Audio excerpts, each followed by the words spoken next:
छठा उपाय ऐसा उपाय है जिससे जिस व्यक्ति को ऐसा लगता है कि मुझे नज़र दोष ज़्यादा लगती है, मेरे किसी घर के सदस्यों पर कुछ करवा रखा है, अथवा किसी को लगता है कि वह भूत प्रेत आदि की बाधा से पीड़ित है, ग्रस्त है, तो उस पर अगर यह प्रयोग किया जाए तो वह इस पीड़ा से मुक्ति पा सकता है। आइए हर हर महादेव, शिव शिव शंभू, सभी गुरुओं को प्रणाम। भक्तों, आज की इस वीडियो का विषय है हम अपने घर में किस प्रकार सकारात्मक ऊर्जा बढ़ाई जा सकती है। और मैं इस वीडियो के माध्यम से आपको केवल 5 उपाय ऐसे बताऊंगा जिससे आपके घर में सकारात्मक ऊर्जा बढ़ेगी और नकारात्मक ऊर्जा का नाश होगा। और छठा उपाय ऐसा उपाय है जिससे जिस व्यक्ति को ऐसा लगता है कि मुझे नज़र दोष ज़्यादा लगती है, मेरे किसी घर के सदस्यों पर कुछ करवा रखा है, अथवा किसी को लगता है कि वह भूत प्रेत आदि की बाधा से पीड़ित है, ग्रस्त है, तो उस पर अगर यह प्रयोग किया जाए तो वह इस पीड़ा से मुक्ति पा सकता है। आइए अब शुरू करते हैं उपायों का सिलसिला। पहला उपाय है सप्ताह में एक दिन जल के अंदर थोड़ा सा नमक और देसी गाय का गोमूत्र डालकर उससे पोंछा लगाया जाए तो घर में सकारात्मक ऊर्जा बढ़ती है। दूसरा उपाय है, यदि हम अपने घर में फव्वारा लगवा लें, फाउंटेन लगवा लें और संध्या के समय प्रतिदिन उसको चलाएं तो घर में सकारात्मक ऊर्जा का प्रभाव होता है।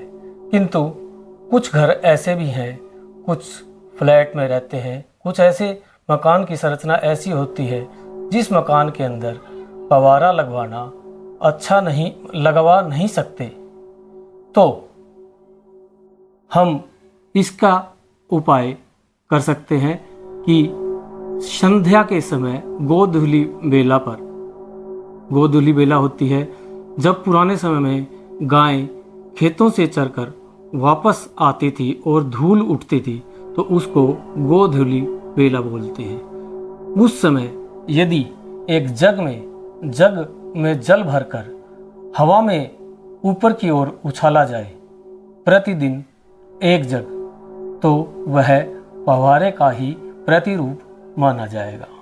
तीसरा उपाय है, घर के अंदर तुलसी का पौधा अवश्य लगाएं और उसमें संध्या के समय सूर्यास्त के बाद घी का दीपक अवश्य लगाएं। इससे भी घर के अंदर सकारात्मक ऊर्जा का प्रभाव होता है। चौथा उपाय है, यदि किसी व्यक्ति को भय लगता है, क्रोध ज़्यादा आता है, रात्रि में निंद्रा की समस्या है, निंद्रा नहीं आती है, तो मिट्टी के एक कलश में जल भरकर उस पर एक जलीय नारियल रखकर वह कलश अपने सिरहाने रखकर सोए तो उसको निंद्रा अच्छी आएगी और अनिंद्रा का रोग दूर होता चला जाएगा। मन के अंदर सकारात्मक ऊर्जा का संचार होगा।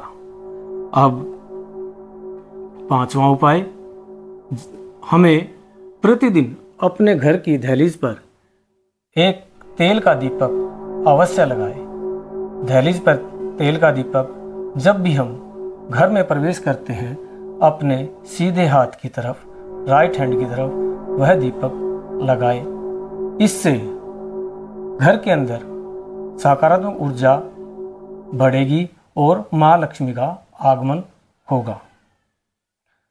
अब छठा उपाय, जिससे हमें बहुत सारी रोगों से, बहुत सारे कष्टों से, हमारे शारीरिक कष्ट, मानसिक कष्ट दूर होंगे, वह उपाय है, एक रसदार नींबू पीले रंग का लेना है और स्नान के समय अपने पूरे शरीर से शिखा से और पाँव के नाखून तक, शिखा से पाँव के नाखून तक उस नींबू को पूरे शरीर पर मालिश करनी है, पूरे शरीर पर मलना है और अपने पाँव की एड़ी से उसे तोड़ा जाता है, फोड़ा जाता है और उसके पश्चात स्नान किया जाता है और उस नींबू को उठाकर किसी कागज अथवा लकड़ी के द्वारा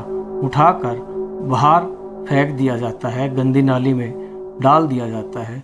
तो आप पर किया हुआ प्रयोग जो किसी ने कर रखा है वह समाप्त हो जाएगा, लुप्त हो जाएगा, खत्म हो जाएगा। धन्यवाद। और वीडियो के अंत में आप सभी भक्तों से पुनः प्रार्थना करता हूँ, यदि आपको मेरे बताए हुए उपाय फायदा करते हैं, आपको लाभ होता है, तो आप कृपा करके मेरे इस चैनल को सब्सक्राइब करें और अपने मित्रों को भी बताएं ताकि वो भी इन उपाय से अपने जीवन में लाभ प्राप्त कर सके। धन्यवाद। हर हर महादेव। शिव शिव शंभु बम बम भोले।